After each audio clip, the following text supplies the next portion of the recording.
गुरुजी, जय गुरुदेव। कृपया शिव तत्व के बारे में कुछ बताइए और महाशिवरात्रि का क्या महत्व है। शिव तत्व ऐसा तत्व है जो संपूर्ण है, पूरा है। वो शिव जी को आप देखोगे एकदम ध्यान में बैठे हुए हैं, ध्यानस्थ, ध्यान मग्न और तांडव भी करता हुआ। आप किसी और रूप में, स्वरूप में, देवी देवताओं में ये पूर्णता नहीं पाओगे। जो ध्यान में भी बैठे एकदम शांत और एकदम नृत्य में भी आए शिव तांडव, और एकदम भोलापन और एकदम त्रिलोकी ज्ञानी गुरु भी, और एकदम भिखारी है और ईश्वर है, सबके मालिक है। कोई सबका मालिक हो और भिखारी हो, दोनों हो सकता है साथ में। वो शिव तत्व में ही हमें ये सब झलक, इसीलिए उनको हर कहा है। हर एक में होता है जो वो हर है, जो हर जगह होता है वो हर है। हर मन सर्व में, जो सब जगह व्याप्त है, सब में है, सभी रूपों में। शिव कोई व्यक्ति नहीं है कहीं पहाड़ में, हिमाचल कैलाश पर्वत में बैठ गए, वो नहीं है। कैलाश माने क्या? लास माने क्या? जहां उत्सव, उल्लास, जो उल्लास कहते हैं, लास माने जहां उत्सव ही उत्सव है, जहां एक त्योहार का माहौल है, जहां मस्ती मस्ती है, वैसी स्थिति को लास कहते हैं। कैलाश माने जहां केवल उत्सव ही उत्सव हो, वो कैलाश है। जहां किसी तरह की कोई कमी नहीं हो, वो वैकुंठ है। कुंठ माने कमी, जहां किसी भी तरह की कोई कमी नहीं हो वो वैकुंठ है। जहां हमेशा उत्सव ही उत्सव हो वो कैलाश। तो ऐसे कैलाश में शिव जी विराजमान है। आत्मा ही शिव है। उपनिषद में कहा गया, शिवम शांतम अद्वैतम चतुर्थम मन्यन्ते स आत्मा स विज्ञया। शिव है, वही शांत है, अद्वैत है, जिसका दूसरा बिल्कुल नहीं है। चतुर्थम जो चौथी अवस्था है, जो तीन नहीं है, क्या? जागृत नहीं, स्वप्न नहीं, सुषुप्ति नहीं। नींद नहीं है, सपना नहीं है, जागृत अवस्था नहीं। ये तीनों के परे जो है, उसी को शिव अवस्था कहते। आप जब ध्यान में होते हो, कौन सी अवस्था होती भाई? बताओ। जग रहे हो क्या? नहीं। सो तो नहीं रहे हो और सपना भी नहीं देख रहे हो, मगर कुछ अलहदा ही है।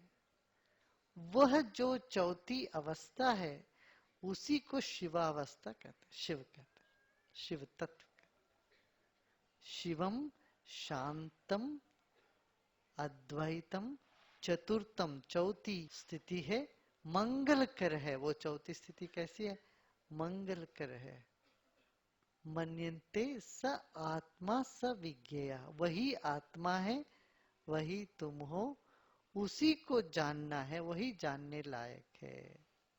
जानने के बाद एक उद्गार, शिवो हम, शिवो हम। जो अहम अहम, मैं करता है, वो व्यक्ति जब भीतर जा जाके गल जाता है, तब मैं मिट के शिवो हम कहने लगता। तो मैं शिव हूं, वो शिव ही मैं। जो नित्य नूतन चैतन्य सत्ता है, वही शिव सत्ता है।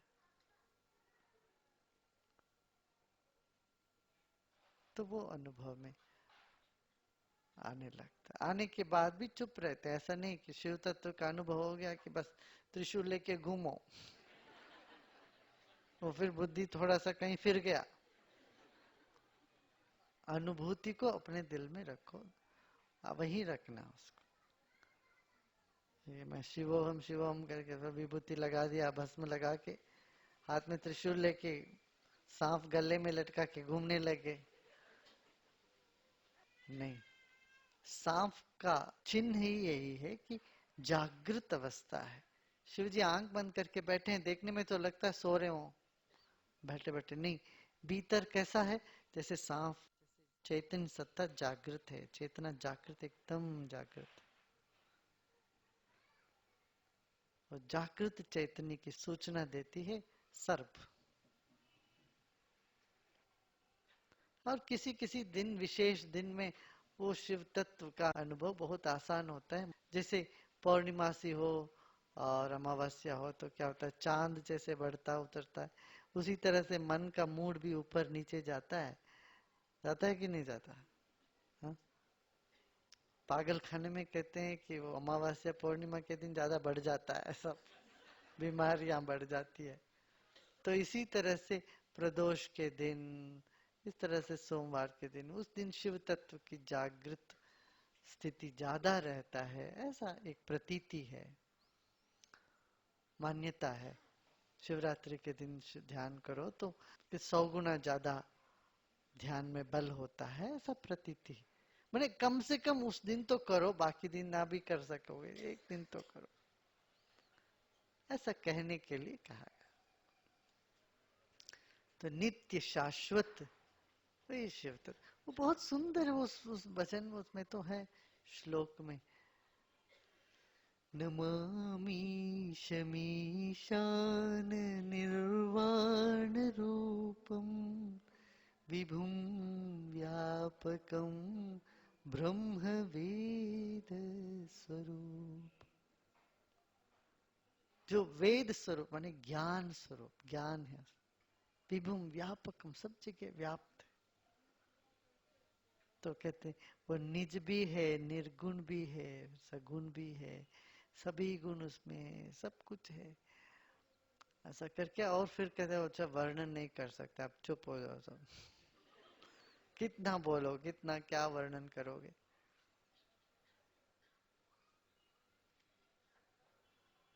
चिदाकाशमाकाश वासम भजे।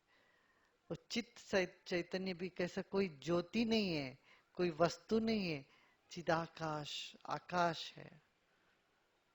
वो चिदाकाश में सब जगह व्याप्त है, चिदाकाश स्वरूप ही है, तुम्हारा स्वरूप चिदाकाश का स्वरूप, आकाशवत। इसलिए शिव जी को नीले रंग में चित्र लिखते हैं। ऐसा नहीं कि नीला रंग नहीं था उनका, माने नीला रंग माने आकाश जैसा।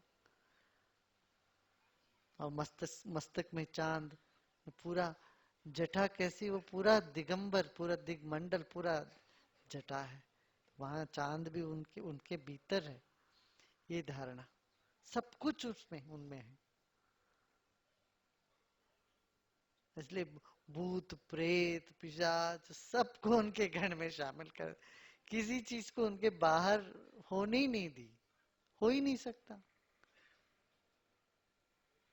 कहते हैं शिव जी की बारात कहते सब तरह के लोग उसमें होते हैं। तो ये दुनिया में सब तरह के लोग होते हैं, वे सब उस परमात्मा के ही हैं, क्या कोई और है नहीं। सर्वम शिवमयम जगत कहते हैं, पूरा दुनिया, पूरी दुनिया शिवमय है। कृष्ण के आत्मा शिव है, शिव तत्व शरीरधारी बन के आ गए तो कृष्ण हो गए। इसलिए कहते हैं कि गीता को दिया तो शिव जी ने दिया था, माने वो शिव तत्व में कृष्ण रहकर गीता का उपदेश दिए थे। उस वक्त रासलीला करते हुए गीता नहीं दिया उन्होंने, खेलते खेलते नहीं दिया, उस वक्त अपने आप में, अपनी विश्व रूप में रहते हुए उन्होंने।